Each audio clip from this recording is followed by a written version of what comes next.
আমার প্রিয় ছাত্রছাত্রীরা, আশা করি তোমরা সবাই সুস্থ আছো এবং ভালো আছো। আমি তোমাদের কোয়েল সিস্টার যথারীতি আবার চলে এসেছি তোমাদের ক্লাস 4-এর বাংলা ক্লাস নিয়ে। আগের দুদিনের মতোই আজও আমি তোমাদের জন্য একটি রিভিশন ওয়ার্কশিট তৈরি করেছি। একইভাবে তোমরা ভিডিওটা পজ করে প্রশ্নগুলো বাড়ির খাতায় লিখে নেবে, তারপর সম্পূর্ণ নিজেরা বই না দেখে বাড়ির কারোর সাহায্য ছাড়া উত্তরগুলো লেখার চেষ্টা করবে। লেখা সম্পূর্ণ হয়ে গেলে তোমরা নিজেরাই নিজেদের বই বা খাতার সঙ্গে লেখা মিলিয়ে নেবে। যদি কোথাও কোনো ভুল থেকে থাকে তাহলে নিজেরাই সেই ভুল সংশোধন করে নেবে। তাহলে চলো দেখে নিই তোমাদের জন্য আজ কী প্রশ্ন রাখা রয়েছে। 1 নম্বরে রয়েছে, দেখো, নিম্নলিখিত প্রশ্নগুলির উত্তর দাও। ক, দেশে দেশে দেয়াল গাঁথা বলতে কবি কী বুঝিয়েছেন, কিভাবে তিনি এর প্রতিকার করবেন? খ, জলের দেবতা বলে কাকে আমাজনের বাসিন্দারা মানে? গ, অ্যাডভেঞ্চার বর্ষায় গল্পে বাড়ি ফিরে কথক কী করেছিল? ঘ, অশ্বিনী কুমার দত্ত কী নামে খ্যাত ছিলেন? নিম্নলিখিত প্রশ্নগুলির উত্তর দাও মানেই কিন্তু অবশ্যই সেটা পুরো বাক্যের উত্তর হবে এবং প্রয়োজনে একের বেশি বাক্যও হতে পারে। 2 নম্বর, পরের লাইন লেখো। ক, সিন্ধু আমার বন্ধু হয়ে রতন মানিক তার, পরের লাইন তোমরা লিখবে। খ, সপ্তসাগর রাজ্য আমার, আমি বণিক বীর, তারপরের লাইন তোমরা লিখবে। 3 নম্বরে রয়েছে, সঠিক উত্তরে টিক চিহ্ন দাও। উবা চকখড়ি কাঠকুটো দিয়ে ছবি আঁকায় ভারী ওস্তাদ।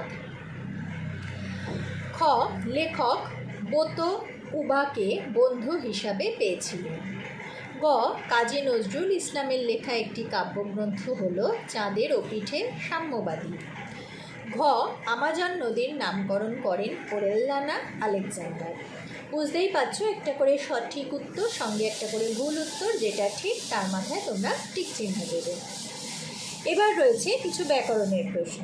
5 নম্বরে, বচন কাকে বলে, বচন কয় প্রকার ও কী কী? 6 নম্বরে রয়েছে, নিম্নলিখিত একবচন শব্দগুলিকে বহু বচনে পরিণত করো।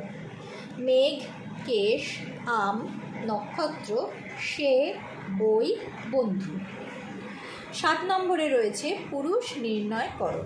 ক, শিশুটি গল্প শুনতে শুনতে ঘুমিয়ে পড়েছে। খ, তুমি নিজের কাজ করো।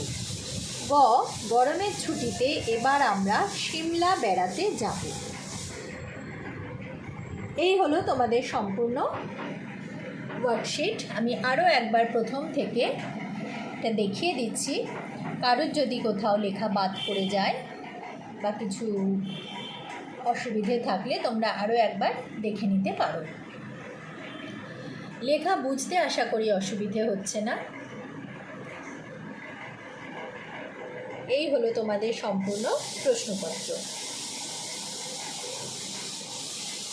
আজ তবে এই পর্যন্তই থাক। তোমরা কিন্তু সবাই নিয়ম মেনে থাকবে, অর্থাৎ অতিরিক্ত গরম ও তাপপ্রবাহের মধ্যে অকারণে দিনের বেলা ঘর থেকে না বেরোনোই ভালো।